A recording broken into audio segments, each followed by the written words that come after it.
తక్కువ అనకూడదు, అన్నీ సమానం, కానీ నాకు ఈ స్తంభం మీద కూర్చోవడం సంతోషం అనాలి. అది పక్వత, అది జ్ఞానం. ఇది కాళిదాస మహాకవి చెప్తున్నాడు. ఒకనాడు బ్రహ్మ అధికుడిగా కనపడి శివ విష్ణువులు తక్కువగా కనపడతారు. వేరొక పురాణమునందు విష్ణు అధికుడై బ్రహ్మ శివుడు తక్కువగా కనపడతారు. రామాయణంలో ఆ శివ ధనస్సుని విష్ణువు విరిచేశారు రామచంద్రమూర్తి. హుం అన్నారు, శివధనస్సు ఆగిపోయింది. అప్పుడు ఎవరు ఎక్కువ? విష్ణువు ఎక్కువ. ఇప్పుడు మీరు రామాయణం పలికి మాలించండి అంటారా? ఆది కావ్యం మరి ఎందుకు చెప్పుకున్నాం 42 రోజులు తరించడానికి? అలాగే ఒక్కొక్క నాడు వీళ్ళిద్దరూ కాదు, శివుడు ఎక్కువ. ఇప్పుడు నువ్వు తీర్పులు చెప్పడానికి నువ్వు అక్కర్లా, వాళ్ళకన్నా గొప్పవాడు ఏం కాదు. తీర్పు చెప్తే మళ్ళీ కిందకో పైకో వెళ్ళినవాడు నువ్వెందుకు తీర్పు చెప్తావు? జ్యోతిస్తంభం అంటే ఏమిటో తెలుసా అండి? అదే అంతటా ఉన్నది. ఎన్ని దీపాలు వెలుగుతున్నా వెలుగుతున్నది ఒక్క జ్యోతి రూపమే. ఇన్ని రూపాలుగా ఉన్నది ఒక్కటని నువ్వు తెలుసుకోవడం జ్యోతిర్లింగ ఆవిర్భావం. కాబట్టి ఇప్పుడు ఈ అర్ధరాత్రి వెలిగినటువంటి జ్యోతిస్తంభం వెలిగితే రుద్రం దానికి ప్రార్థనా శ్లోకం చెప్పింది. ఆపాతాళ నభస్థలంత భువన బ్రహ్మాండమా విస్ఫురత్ జ్యోతిస్ఫాటిక లింగ మౌళి విలసత్పూర్ణేందు అంతామృతై అస్తోకాప్లుతమేకమీశమనిశం రుద్రాను వాకాంజపం ధ్యాయేత్ ఈప్సిత సిద్ధయే ధ్రువపదం విప్రోభిషించేత్ శివం బ్రహ్మాండ వ్యాప్తదేహ భసిత హిమరుచాభాసమానా భుజంగై కంఠే కాళాః కపర్దాః కలిత శశికలశ్చండ కోదండహస్తాః అంది. అది పాతాళము నుంచి బ్రహ్మాండములు ఎక్కడ వరకు ఉన్నాయో అక్కడ వరకు అదంతా ఒక పెద్ద జ్యోతి లింగాకృతి. దీని మీద చంద్రుడనబడేటటువంటి అమృతము ఉన్నది. ఈ చంద్రుడు కరిగి అమృతము స్రవించి దాని మీద పడుతోంది. ఆ పడుతున్నటువంటి అమృత స్రావమవుతూ తడుస్తోంది. ఆ తడిసినటువంటి శివలింగం ఇప్పుడు చల్లగా ఉంటుంది. ఆ శివలింగం చల్లగా ఉంటే లోకాలన్నీ చల్లగా ఉంటాయి. అందుకే శివలింగం మీద ధారాపాత్ర కట్టి వదిలేస్తారు. అది చంద్రబింబంతో సమానం. ఎప్పుడు నీళ్లు పడుతూ లింగం చల్లగా ఉంటే మనం చల్లగా ఉన్నామని గుర్తు. కాబట్టి ఇప్పుడు ఆ ఏర్పడినటువంటి జ్యోతి స్తంభము ముందు కంటిని ఆకర్షించింది. అర్ధరాత్రి పుట్టింది. అందుకే మీరు చూడండి, ఎప్పుడు చేస్తున్నాం మనం శివరాత్రి అంటే, ఏమంటే మీ అందరూ రేపు రాత్రి 7 గంటలకి రండి పూజ చేసుకోవడానికి అన్నామా? రేపు ఉదయం రండి పూజ చేసుకోవడానికి అన్నామా? రేపు ఉదయం రండి అన్నాం. అప్పుడు మీరు ఏమనాలి? ఏమండి మీరు ఈ పూజ ఎందుకు చేయిస్తున్నారు? శివరాత్రి కాబట్టి. శివరాత్రి అనగానేమి? రాత్రి పూజ. మరి అటువంటిప్పుడు మీరు రాత్రి చేయించకుండా పొద్దున చేయించడం ఏంటి? మీకు చిత్రం ఏమిటో తెలుసా అండి? మన సంప్రదాయంలో సనాతన ధర్మంలో అన్ని రాత్రి శబ్దంతో ఉంటాయి.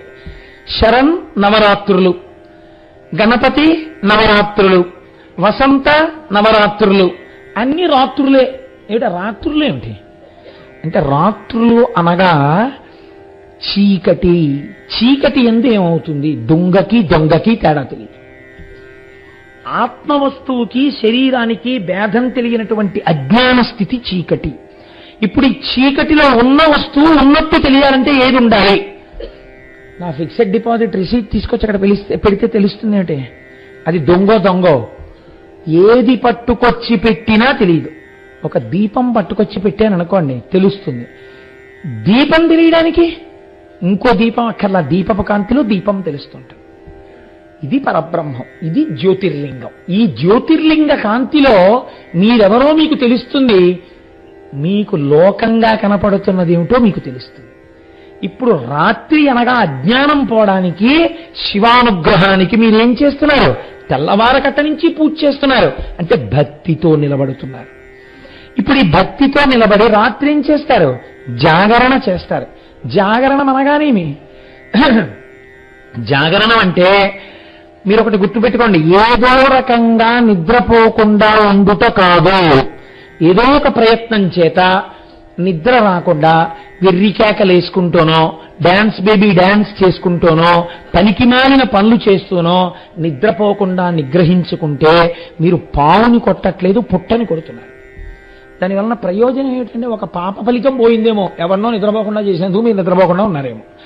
దాన్ని నిద్రపోకుండా ఉండమని చెప్పలేదు శాస్త్రం, జాగరణ చెయ్యి అని.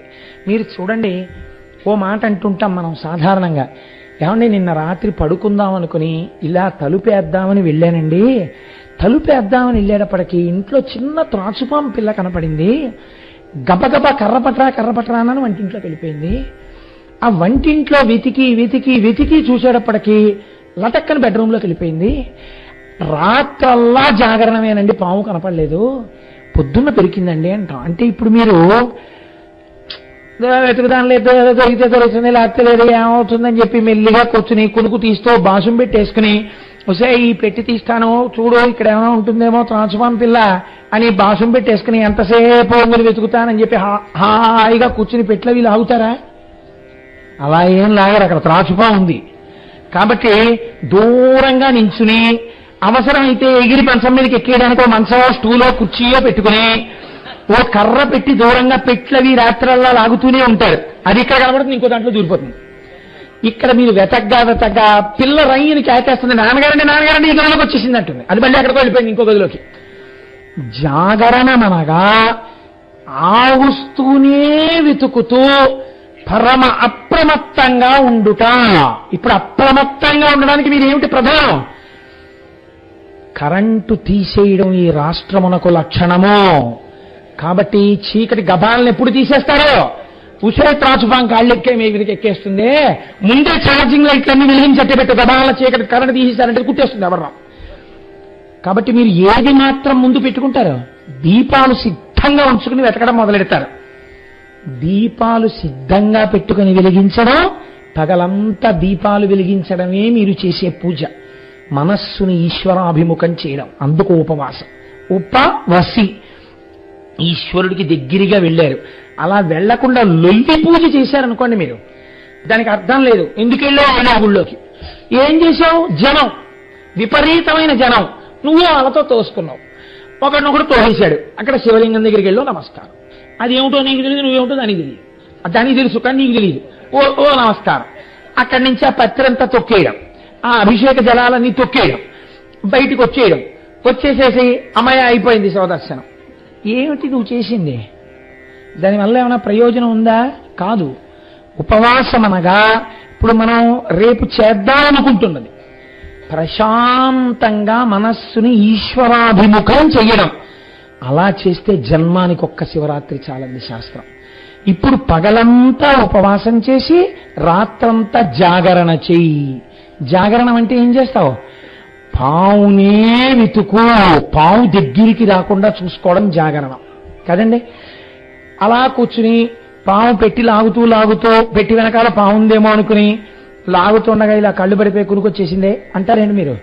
ఒక్కనాటికి రమ్మన్నా రాదు నిద్ర. ఇంట్లో త్రాచుపా ఉంది. పగయగలిగనేని పామున్న ఇంటిలో ఉన్న ఎట్ల కాక ఎట్టులుండు అంటాడు ఆదిపర్వంలో మహానుభావుడు నన్నయ్య గారు. అలా పావున్న ఇంట్లో నిద్ర ఎందుకు వస్తుందంటే జాగరణమే ఉంటుంది. నీలో ఉన్న పావుని వెతకడమే జాగరణము. ఏది నీలో ఉన్న పాము? కోట్ల జన్మల నుంచి కాట్లేస్తోంది ఇది నిన్ను. అవే ఒక్క పాము కాదు, అజ్ఞానమన్న రూపంలో అది 6 పడగల పాము ఒకటి ఉంది. కామ క్రోధ లోభ మద మోహ మాత్సర్యములన్న 6 పడగలతో మనస్సు.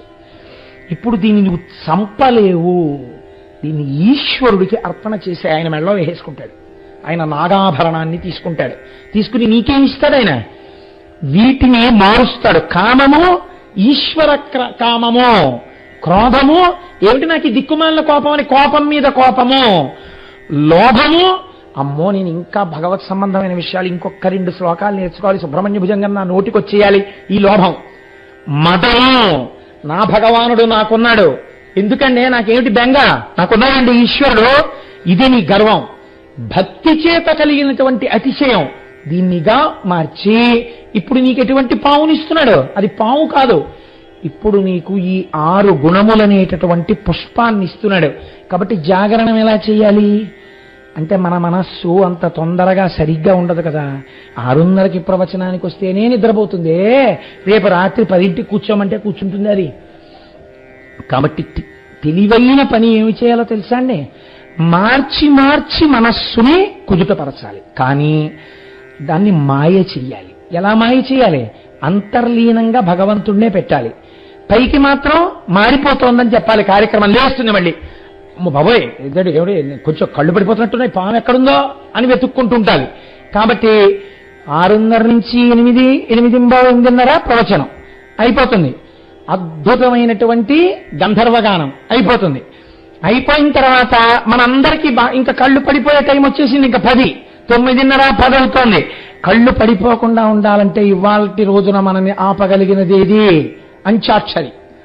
ఇప్పుడు అంచాక్షరి పెట్టారనుకోండి, మీరు పెడితే రజోగుణ తమోగుణ ప్రకోపం వచ్చేస్తుంది, సత్వగుణం పోతుంది, జాగరణం కాదది, అదో వెర్రి వేదం కింద తయారవుతుంది. కాబట్టి ఇప్పుడు ఏం చేయాలి?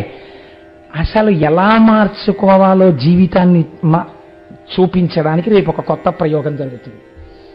చిన్న చిన్న పిల్లలు ఇక్కడ కూర్చుని సంగీత విద్వాంసుల సమక్షంలో ప్రసాద్ బాబు గారు ఎంపైర్గా ఇక్కడ నిర్వహిస్తూ ఉండగా ఎవరికి ఎంత టైంలో పాడాలో ఒకళ్ళు ఒక కీర్తన, ఒక పల్లవి పాడి విడిచిపెడతారు.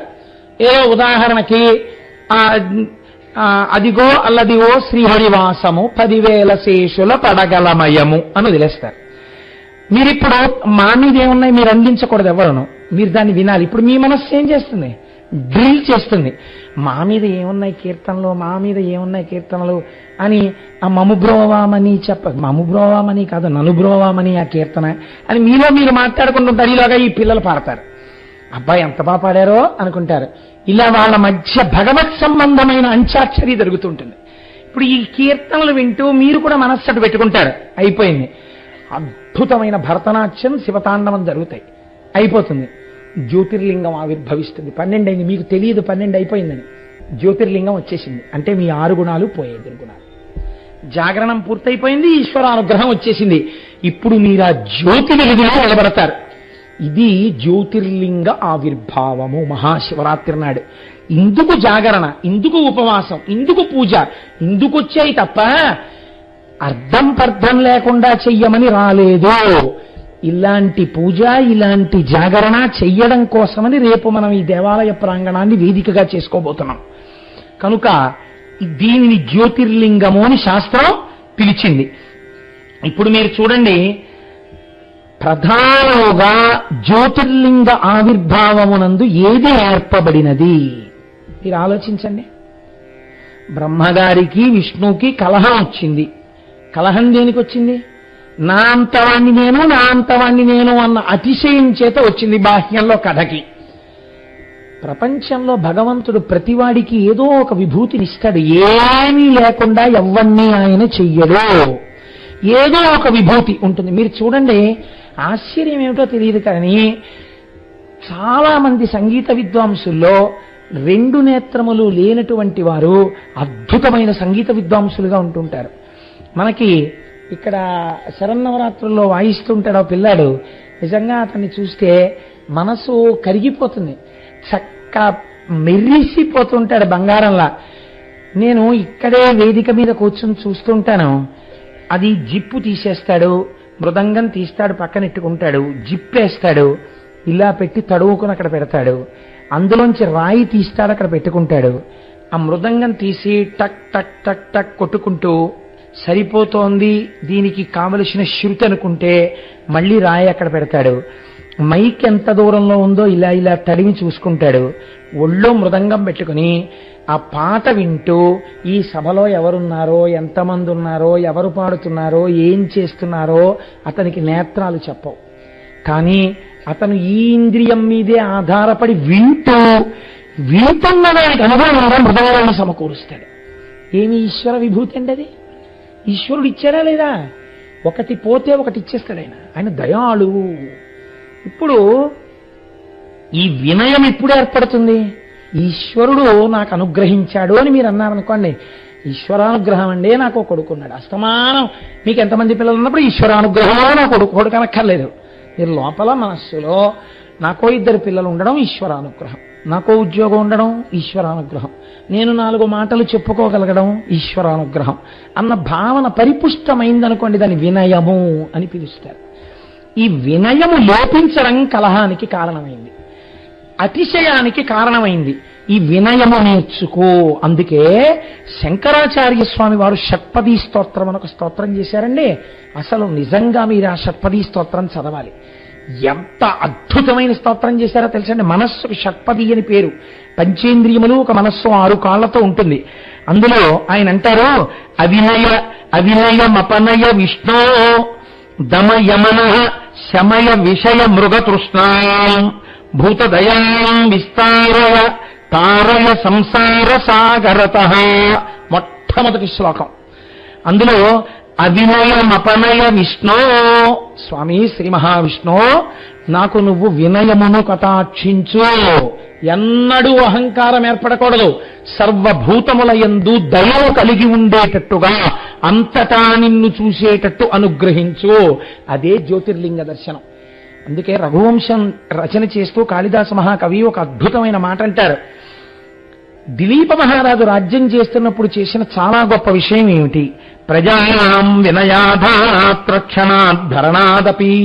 ప్రజలందరిలో వినయం ఉండేటట్టుగా చూసేవాట ఆయన. ఇది ఒక రాజు చెయ్యవలసింది, ఇది ఒక ఉపాధ్యాయుడు చెయ్యవలసింది, ఇది ఒక గురువు చెయ్యవలసింది. వినయం నేర్పాలి శిష్యులకి. ఈ వినయము ఆరంభం ఎక్కడా? మీరు జ్యోతిర్లింగం గురించి తెలుసుకుంటే అంతటా అది నిర్వహిస్తోంది. అది సృష్టికర్త, స్థితికర్త, ప్రళయకర్త, నేనెంతటి వాణ్ణని వినయంతో నిలబడతారు. ఈ వినయము మీకు కలగడానికి మహాశివరాత్రి నాటి జ్యోతిర్లింగ దర్శనము, లింగార్చనము ప్రధానమై ఉన్నవి. మీరు చూడండి, ఈ శివలింగమును గురించి కదండి మనం మాట్లాడుకుంటున్నది. ఈ లింగమునకు ఒక విశేషం ఉంది. లోకంలో అన్ని లింగములు ఒక్కలా ఉండవు. మొట్టమొదట అన్నిటికన్నా చాలా గొప్పదైనటువంటి లింగాన్ని స్వయంభూ లింగము అని పిలుస్తారు. స్వయంభూ అంటే ఒకళ్ళు ప్రతిష్ఠ చేయరు, తనంత తాను వెలుస్తుంది. శ్రీశైలాది క్షేత్రములు. 2 దివ్యలింగములు అంటే దేవతలు ప్రతిష్ఠ చేసినవి. కుమారస్వామి ప్రతిష్ఠ చేసినటువంటి కుమారారామన్ సామర్లకోట అలాంటివి. మానుషలింగములు మనుష్యులు ప్రతిష్ఠ చేసినవి. ఆర్షలింగములు మహర్షులు ప్రతిష్ఠ చేసినవి. రాక్షసలింగములు రాక్షసులు ప్రతిష్ఠ చేసినవి. దైవిక లింగములు వాటంతట అవిగా ఏర్పడతాయి. దైవిక లింగాలు ఇలా ఎలా ఏర్పడతాయని మీకు అనుమానం రావచ్చు. మీలో కొంతమంది అరకు వ్యాలీ వెళ్ళుంటారు. అరకు వ్యాలీ వెళ్ళినప్పుడు బుర్రా కేవ్స్ అని తీసుకెళ్తారు. ఆ బుర్రా కేవ్స్ లో ఒక చిత్రం ఉంటుంది. పైనుంచి నీటి బిందువులు కింద పడతాయి. కొండ తొలిచి లోపలికి గుహ ఉంటుంది. ఆ కొండ ఉపరితలం ఎక్కడో పైన ఉంటుంది.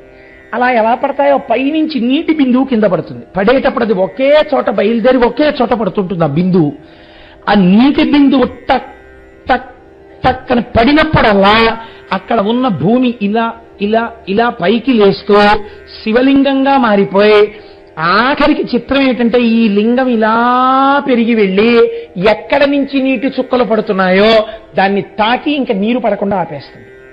మర్రి చెట్టు ఊడవా పెరిగిపోతుంది. దీన్ని దైవిక లింగములు అంటారు. మీరు బుర్రా గుహల్లో చూడొచ్చు. కాబట్టి ఇవి దైవిక లింగములు. బాణలింగములను ఉంటాయి. అవి నర్మదా నదీ ప్రవాహము యొక్క ఒరిపిడి చేత ఏర్పడతాయి. వాటిని బాణలింగములు అని పెడతారు. మనం ఈ లింగము ఏదైతే ఉందో ఆ లింగము మీరు బాగా గుర్తుపెట్టుకోండి.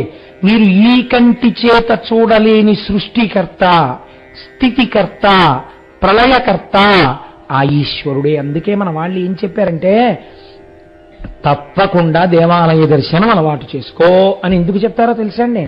మీరు ఒక భావన చెయ్యాలి. నేను ఎక్కడ నుంచి వచ్చానో వెనక్కి వెళ్ళారనుకోండి, ఎప్పుడో మీరు అమ్మ కడుపులో పడుకున్నారు. అక్కడ వరకు మీకు తెలుసు. ఎందుకంటే అమ్మ కడుపులోంచి వచ్చారు కాబట్టి అమ్మ కడుపులో పడుకున్నారు. అమ్మ కడుపులోకి నేను నేను నేనన్నప్పుడల్లా నేను కోటేశ్వరరావు అని ఒక భావన ఉంటుంది కదా. ఇది అమ్మ కడుపులోకి ఎక్కడి నుంచి వచ్చింది. అంతకు ముందు కూడా ఎక్కడి నుంచి వచ్చి ఉండాలి కదా. ఎక్కడి నుంచి వచ్చి ఉంటుంది అంటే అంతకు ముందు కూడా నేను ఎక్కడో ఉన్నాను, ఏదో ఉపాధిలో ఉన్నాను. ఆ ఉపాధి వదిలి ఈ ఉపాధిలోకి వచ్చాను.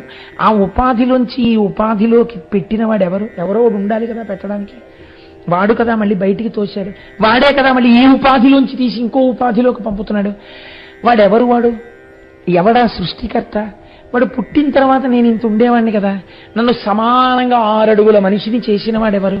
వాడు స్థితికర్త. మళ్ళీ ఇందులో ఉన్న పంచభూతాల్ని బ్రహ్మాండంలోకి కలిపి నన్ను మళ్ళీ ఇంకో దాంట్లో ప్రవేశపెట్టడమో తనలో కలుపుకోవడమో చేస్తాడు కదా. ఎవడా ప్రళయకర్త? వాణ్ణి ఒకసారి చూడకపోతే కృతజ్ఞం అయిపోతోంది కదా, ఆ రోజు ఎందుకు పనికి రాకుండా పోతోంది. ఆ రోజుకి కన్ను తెరిచినప్పుడు సృష్టి, ఆ రోజంతా తిని తిరిగినప్పుడు స్థితి, నిద్రపోయినప్పుడు లయ. ఒక రోజులో సృష్టి స్థితి లయలు ఉన్నాయి. ఈ మూడు చేస్తున్నవాడు ఎవరు? వాడిని ఒకసారి చూసొద్దామని మీకు అనిపించద్దు? పనికి మాలిన వాళ్ళందరినీ చూస్తున్నారే మీరు. వీడిని చూసొద్దామని మీకు ఆర్తి కలిగితే మీరు గుళ్ళోకి వెళ్ళాలి. వాడు అక్కడే ఉంటాడు, ఇంకెక్కడా ఉంటాడు. వాడు రైతు బజార్లో కనపడ్డాడు, వాడు మీకు ఆలయంలోనే కనపడతాడు. నా మాటలో అయితే నేను శివపురాణం చెప్తున్నాను, శివాలయం అయినా విష్ణువాలయం అయినా కనపడతాడు. మీకు శ్రీమన్నారాయణుడు గానైనా వాడే, శివుడిగానైనా వాడే. నేను ఆ భేదం పాటించలేను, ఎందుకంటే నేను శంకరాచార్యులు వారిని నమ్మి ఉన్నాను కాబట్టి నేను అలాంటి భేదం నేను చెప్పలేను. ఏ దేవాలయానికి వెళ్ళినా వాడే ఆ రూపంలో ఉన్నాడు. కాబట్టి ఇప్పుడు అటువంటి స్వరూపాన్ని మీరు చూస్తే మీకు ఎవరు సృష్టికర్తయో, స్థితికర్తయో, ప్రళయకర్తయో తెలుస్తోంది. అదే ఒక గుర్తుగా చూసినప్పుడు లింగమై కనపడుతోంది. ఇప్పుడు ఈ లింగము రూపమున్నదా, రూపము లేనిదా? రూపమున్నది, రూపము లేనిది. కాళ్ళు చేతులులో కళ్ళు ముక్కులో, కాబట్టి ఇది రూపమున్నది కాదు. రూపం లేదా, మీ కంటికి కనపడుతోంది, ఏదో కనపడుతోంది కాబట్టి రూపమున్నది. కాబట్టి దీన్ని అరూపరూపి. అలాంటి దాని యందు మనస్సు నిలబెట్టి ఉపాసన చేస్తున్నాడు కాబట్టి కరచరణాదులతో ఉన్న మూర్తి ఉపాసన కన్నా లింగోపాసన ఒక మెట్టు పైన ఉంటుంది ఉపాసనలో. దీని నుంచి దానికి ఎదుగుతారు, ఎదిగి లింగోపాసనం వైపు కెడతారు. అందుకే మహాభారతంలో దీని మీద కొన్ని ఘట్టాలు ఉన్నాయి. లింగోపాసన చేసినటువంటి వాణ్ణి కరచరణాదులతో కూడిన వాడి ఉపాసన భంగపరచలేదు. ఒక మెట్టు పైన ఉంటాడు, అంతే కదండి. ఓ బిఏ చదువుకున్నవాడి కన్నా ఓ ఎంఏ చదువుకున్నవాడు ఎక్కువ ఉంటాడు. అయితే శాస్త్ర ప్రయోజనం ఏమిటంటే అందరూ అలా పెరగాలనే, అంతేకాని ఎవరిని ఎక్కడా ఉండిపోమ్మనో, దానిలో దోషాలు పట్టమనో, విమర్శలు చేసుకోమనో శాస్త్రం చెప్పట్లేదు. కనుక ఇప్పుడు అది లింగము, ఆ లింగ రూపాన్ని దర్శిస్తున్నారు. ఈ లింగమే సాకారం అవుతుంది. ఇప్పుడు ఈ లింగము సాకారమైందనుకోండి, పార్వతీ పరమేశ్వరులుగా కనపడతారు. ఇక్కడ మీరు ఒక విషయాన్ని చాలా జాగ్రత్తగా మనస్సులో పట్టుకుని వినండి. రేపటి రోజున మీకు ఒక అపురూపమైనటువంటి మూర్తిని ఇస్తారు పూజ చేసుకునేటప్పుడు. ఆ మూర్తి ఎలా ఉంటుందో తెలుసా అండి? పంచసామ్యములు కలిగినటువంటి మూర్తిగా ఉంటుంది. పంచసామ్యములు కలిగినటువంటి మూర్తి అంటే ఒక మంచం ఒకటి వేసి ఉంటుంది. ఆ మంచానికి ఆగ్నేయమునందు చతుర్ముఖ బ్రహ్మగారు కోడలో ఉంటారు. అదే మంచానికి నైరుతి దిశయందు శ్రీ మహావిష్ణువు ఒక కోడిగా ఉంటారు.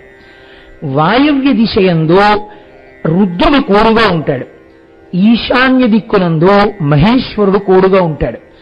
ఇలా తల కనపడుతూ పర్యంకంగా అంటే పైన ఉండేటటువంటి బెడ్గా సదాశివుడు ఉంటాడు. దాని మీద ఇద్దరు కూర్చుని ఉంటారు. ఇద్దరు ఎర్రగా ఉంటారు. ఇద్దరికీ 4 చేతులే ఉంటాయి. ఇద్దరి మొహాలు గుండ్రంగా ఉంటాయి. ఇద్దరు ఒకే ఆయుధాలు పట్టుకుంటారు. ఇద్దరి పేర్లు ఒక్కలా ఉంటాయి. ఈయన శివ అయితే ఆవిడ శివా, ఈయన హంస ఆవిడ హంసి, ఈయన భైరవ ఆవిడ భైరవి, ఆయన సమయ ఆవిడ సమయి. ఇద్దరి యందు ఏ తేడా ఉండదు. ఆయన ఎడమ తొడ మీద ఈవిడ కూర్చుంటుంది. అంటే సృష్టికర్త, స్థితికర్త, ప్రళయకర్త, సృష్టి స్థితి ప్రళయములే కాకుండా, లయములే కాకుండా తిరోధాన అనుగ్రహములని ఇంకో 2 చేస్తారు. ఈ తిరోధానం అంటే మీరు ఎక్కడి నుంచి వచ్చారో మీకు తెలియకుండా చేయడం, తెరడ్డం పెట్టేయడం. దీన్ని తిరోధానం అంటారు. అజ్ఞానం. ఆవిడే అనుగ్రహిస్తే తెరపైకి ఎత్తేస్తుంది, ఎక్కడి నుంచి వచ్చారో చెప్పేస్తుంది. కాబట్టి ఇప్పుడు పరబ్రహ్మంలో కలిపేస్తాడు. ఇలా కలిపేయడాన్ని అనుగ్రహం అంటారు. ఇది ఆ పర్యంకం సదాశివుడు చేస్తాడు. ఇలా చేసేటటువంటి 5 చేసేవాళ్ళు ఎవరున్నారో, సృష్టికర్త, స్థితికర్త, ప్రళయకర్త, అనుగ్రహకర్త, తిరోధానకర్త అయినటువంటి ఈ ఐదుగురు చేసేటటువంటి వాళ్ళు, అమ్మా అలా పిల్లవాడి నోరు అవి ముయ్యకండమ్మా, తప్పువాడి చిన్నవాడు, వాడికి ఏం తెలుసు పాపం సభ గురించి, వాడికి శివలింగం గురించి ఏమర్థం అవుతుంది. మీరు వాడిని తీసుకుని కొంచెం దూరంగా వెళ్ళండి తల్లి. మీరు అలా సభలో కూర్చుంటే ఇబ్బంది, మీరు దూరంగా వెళ్ళండి. నేను అలాంటివి సహించాను, మీరు దూరంగా వెళ్ళండి. అలా కూర్చోవద్దు, దూరంగా కూర్చుని వినండి, మీకు అర్థం అవుతుంది. అంతే తప్ప పిల్లాడిని నోరు మూయడం, వాడు అరుస్తూ ఉండడం ఇవి నేను అంగీకరించాను. మీరు పిల్లవాడిని తీసుకుని పక్కకు పెడతారా? నేను మంగళాశాసనం చెప్పేయాలా? మీరు పక్కకు వెళ్ళండి. అంతేగాని పిల్లవాడు, వాడు చంటివాడు, వాడికి ఏం తెలియదు, వాడి నోరు నొక్కేయడం ఏమిటి? కనుక సృష్టి, స్థితి, లయ, తిరోధాన, అనుగ్రహము అనబడేటటువంటి 5 చేసేవాళ్ళు ఎవరున్నారో వాళ్ళని కామేశ్వర, కామేశ్వరి అంటే వాళ్ళు లోకమునందు మొట్టమొదట ఈ సృష్టినంతటినీ చెయ్యడం కోసమని ఆవిర్భవించినటువంటి మూర్తులు. అవి రెండు ఎర్రగానే ఉంటారు, పంచసామ్యములు అంటారు. ఈ పంచసామ్యములు చాలా చిత్రమైనటువంటి సామ్యంతో ఉంటారు. వాళ్ళని మీరు వేరు చేసి చెప్పలేరు. పేర్లు సమానం, రూపము ఎరుపు, ఇద్దరివి 4 చేతులు, ఇద్దరికి 3 కళ్ళు, ఇద్దరికి చంద్రరేఖ. అదే చంద్రమౌళీశ్వరారాధనం. అన్ని కోర్కెలు తిరుగుతాయి మహాశివరాత్రి నాడు ఆ పూజ చేస్తే. నివాసము ఇద్దరికీ రేణు, ఇద్దరికీ మణిద్వీపం, ఇద్దరికీ శ్రీచక్రం, ఇద్దరికీ కైలాసం. ఇద్దరు చేసే పనులు పంచకృత్యాలు: సృష్టి, స్థితి, లయము, తిరోధానము, అనుగ్రహము. ఇద్దరి ఆశీర్వచనము ఒక్కటే. అందరూ చిట్ట చివరికి ఈశ్వరుల్లోకి చేరాలి. అందరు బిడ్డలు సంతోషంగా ఇహమునందు ఉండాలి. ఇది ఇద్దరి యొక్క ఆశీర్వచనం. ఇద్దరి యొక్క ఈ సమాన లక్షణాలని పంచసామ్యములని పిలుస్తారు. ఈ పంచసామ్యములు కలిగినటువంటి మూర్తులను కామేశ్వర, కామేశ్వరి అని పిలుస్తాం. ఈ మహాకామేశ్వర, కామేశ్వరి మూర్తులనే చాలా అరుదుగా దొరుకుతుంది. ఈ మూర్తులనే రేపు మీకు పూజకిస్తారు. ఇదే ఇందులోకి ఆదిశంకరాచార్యుల వారిని కూడా ఈ పక్కకొచ్చేటట్టుగా ఏర్పాటు చేశారు. కాబట్టి రేపటి రోజున ఈ మూర్తి మీద ఒక్క పువ్వు పడితే సృష్టి, స్థితి, లయ, తిరోధాన అనుగ్రహములు జరిగి చేసేటటువంటి దేవతల మీద, మహాకామేశ్వర, కామేశ్వరీల మీద, జగద్గురువులైన శంకర భగవత్పాదుల పాదాల మీద ఆ పువ్వులు పడిపోయినట్టే. కాబట్టి మహాశివరాత్రి ధన్యమైపోలా. నేను అబద్ధాలు చెప్పి ఊరించలేదు. ఎంత మీకు గొప్పదైన మూర్తో చూడండి. శివలింగాన్ని అందరూ ఉపాసన చేయలేరు. ఈ మూర్తిని మీరు ఇంట్లో పెట్టుకుని ఉపాసన చేయవచ్చు, నమస్కరించవచ్చు. అంత గొప్ప మూర్తి. మీ అందరికీ రేపటి రోజు పూజలో ఈ మూర్తిని ఇచ్చి పూజ చేయిస్తారు. ఏమమ్మా అంటే రేపు మీరు చూసినప్పుడు మళ్ళీ ఏమిటండి ఇవి అని మీరు కంగారు పడక్కర్లేదు. లింగాన్ని సాకారం చేస్తే, కంటితో చూసేటట్టు చూస్తే ఇదిగో ఇలా అవుతారు. చూసారా, ఇద్దరి ముఖాలు గుండ్రం, ఇద్దరి చేతులు, ఇద్దరికి 4 చేతులు. మీరు చాలా జాగ్రత్తగా చూడాలి. ఇటు పక్కన ఆయన విల్లు పట్టుకున్న దోచెయ్యి, మిగిలినటువంటివి పంచబాణాలు. అలాగే దాన్ని దట్ విచ్ గోడ్స్ అంకుశం, అంకుశం పక్కన ఉన్నటువంటిది శూలం. అలాగే అమ్మవారు కూడా అవే. ఆయన ఎడమ తొడ మీద పర్యంకం సదాశివుడు, బ్రహ్మ, విష్ణు, మహేశ్వరులు, రుద్రుడు. ఇవి పక్కన శంకర భగవత్పాదులు. ఇది ఈ సమస్త సృష్టికి హేతువై మొట్టమొదట పైకి లేచినటువంటి సాకారమూర్తులు. లింగారాధనమును సాకారం చేస్తే ఇది అవుతుంది. ఇటువంటి సాకారమూర్తినే మీ అందరూ రేపు ఉదయం చక్కగా కూర్చుని నామాలు చెప్తూ, ఏమ్మా రేపు మీరు చూద్దురుగాని తల్లి మీ అందరికీ పూజలు ఇస్తుంది. ఏమ్మా మీరు చూసినప్పుడు ఆ శివలింగం ఎటువైపు చూస్తోంది అని నేను మిమ్మల్ని అడిగాను అనుకోండి, మీరు చెప్పగలగడం అనేటటువంటిది అంత తేలికైనటువంటి విషయమా? ఇప్పుడు నేను ఒక వెంకటేశ్వర స్వామి వారి దేవాలయంలోకి వెళ్ళాననుకోండి, వెంకటేశ్వరుడు ఇటు చూస్తున్నాడు అని అడిగాను అనుకోండి, నీ మోహం అది నీకు తెలియదా అంటారు. స్వామికి మనం ఒక పక్కకి నించున్నప్పుడు స్వామి ఎటున్నారో అటు చూస్తున్నారు అని చెప్తాం. తూర్పు ముఖంగా ఉన్నారనుకోండి, తూర్పు చూస్తున్నారంటాం. ఒక శివలింగం దగ్గరికి వెళ్ళి శివలింగం ఇటు చూస్తోంది అన్నాను అనుకోండి, ఇప్పుడు మీరు ముందు కూర్చుని చెంబుడు నీళ్లు పోస్తే ముందుకు చూస్తోంది. అటుపక్కకి చూస్తోందా అంటే అటుపక్కన కూర్చుని నీళ్లు పోస్తే అటు చూస్తోంది. అటు చూస్తోందా అంటే అటు చూస్తోంది. ఇటు చూస్తోందా అంటే ఇటు చూస్తోంది. పైకి చూస్తోందా అంటే పైకి చూస్తోంది. మరి పైన గోడుగా లేదండి.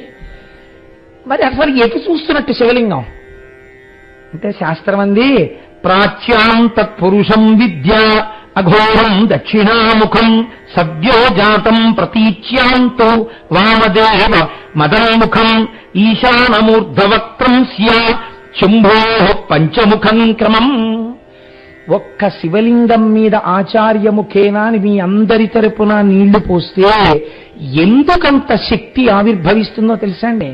నేను మీకు ఒక యథార్థం చెప్తాను. నేను పరమ సత్యం చెప్తున్నాను. చంద్రశేఖర బ్రహ్మాచార్య స్వామి వారు చెప్పిన విషయం మీకు చెప్తున్నా.